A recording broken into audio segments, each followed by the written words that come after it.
Хочу показать, как поменять тен в стиральной машине Bosch.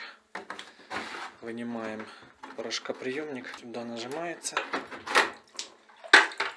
Дальше нужно снять резинку.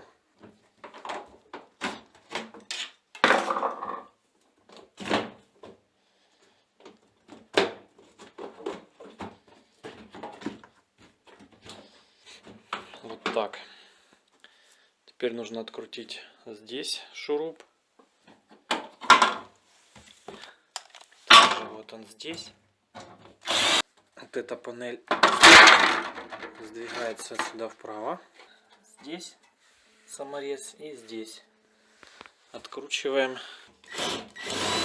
Теперь после того, как открутили саморезы, сдвигаем вот эту часть вниз немножко на себя, и она, видите, опускается сама. Сейчас нужно снять с замка разъем,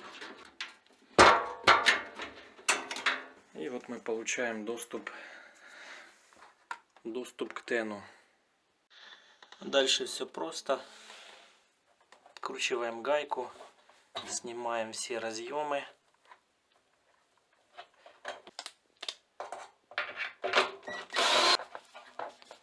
Тянем на себя. Здесь он легко снялся. И ставим новый. Ну, дальше все в обратном порядке. Так что в стиральных машинах Bosch все это довольно просто делается.